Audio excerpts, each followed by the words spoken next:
Alex Kidman here with my quick video review of this, the Asus Zenfone 9.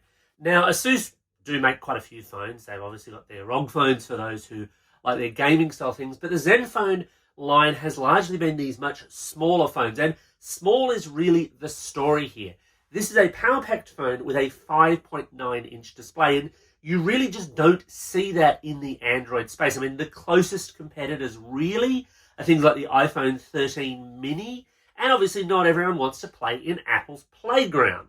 So what do I like about this phone? Well, let's talk about the design first. So with that small size, obviously it's more pocket-friendly, it's more hand-friendly. If you're someone who finds on those larger phones that you're always kind of struggling to reach the top of the screen, or they don't fit in a pocket comfortably or in a bag easily, then this could be a really, really good option for you if you want that more powerful phone style. It is a little bit thicker and chunkier than a lot of competing phones. I actually don't mind that. I think there's a limit to which you can get thin phones anyway, and there's some other advantages to that which I'll get to shortly.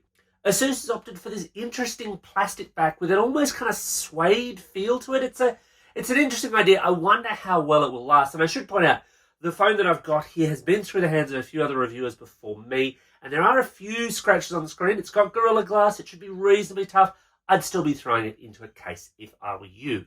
I don't entirely love this huge lens look on the back. Again, that's a taste matter, and we'll get to the camera later, but it doesn't thrill me, but it's also fine, I suppose.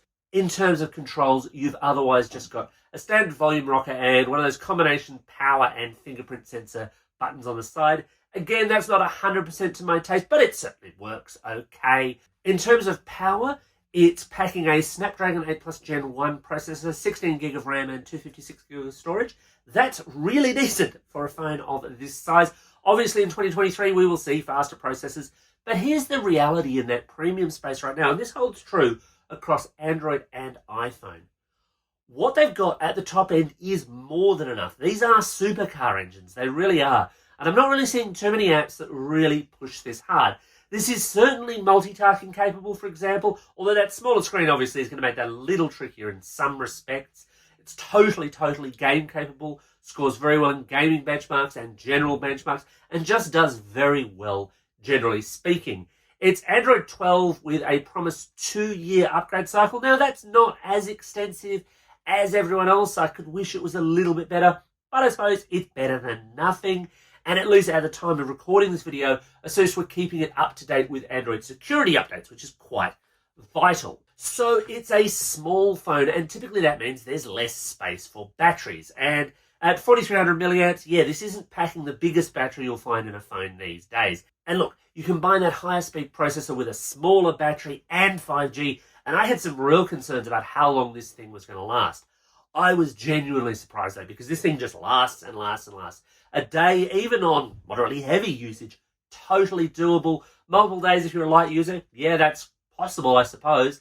Obviously, 5G again can rock that down, and on days where I've used it more heavily for gaming, it's going to climb down a bit. Now, my one concern here with power is that whilst it supports USB-C fast charging, there's no support at all for wireless charging.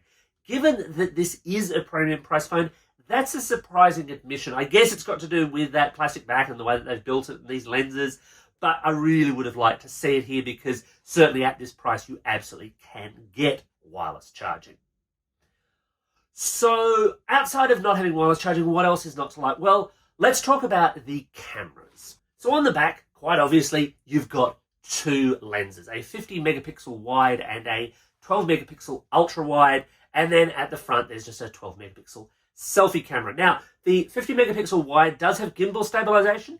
That can help a bit with video shooting, but honestly, having tested out most of the flagship phones of the past few years, I've got to say, I think gimbal stabilization doesn't add as much as you might think it does, and a lot of phones are now doing this with AI just about as well. I can shoot just about as well with a lot of competing phones in this price bracket. And look, there's a couple of things here that disappoint me. In the premium space, I really want to see telephoto. I want to see a triple lens array. I want to see that flexibility, and it's not here.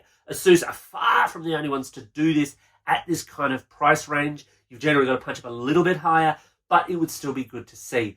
My other issue here is that whilst this isn't a bad camera phone, it could certainly be better. It is sometimes a little bit slow and odd on its focus. I've had a few missed shots or a few blurry shots that I really shouldn't have seen in a phone at this price bracket.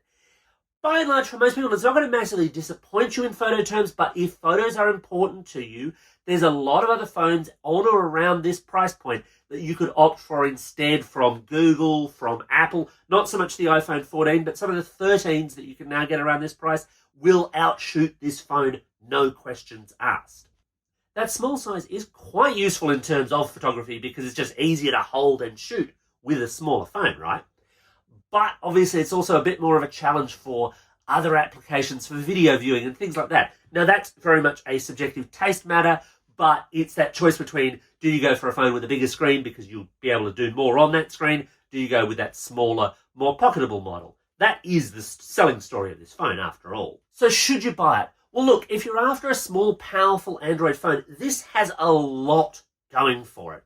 As long as you don't need cutting-edge cameras, it's pretty fairly priced, it's nicely powerful, and the battery life is very good.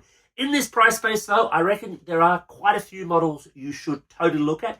Have a look at the pricing of what's happening with Samsung's Galaxy S22 phones. Now, as I'm recording this, the S23s are only a couple of months away at most, but that means the S22s can be had for really, really good prices. Likewise, Apple's iPhone 13 line, if you're happy working within the Apple walled garden, that's a good option. You won't quite get the 14s at this price, or the Pixel 7 phones can also be had at this kind of price. So shop around, obviously, look for bargains. It's always a smart thing to do. Anyway, that's my take on the Asus Zenfone 9. What do you think? What do you want to know? Let me know in the comments below. And as always, thanks for watching, and don't forget to hit like and subscribe.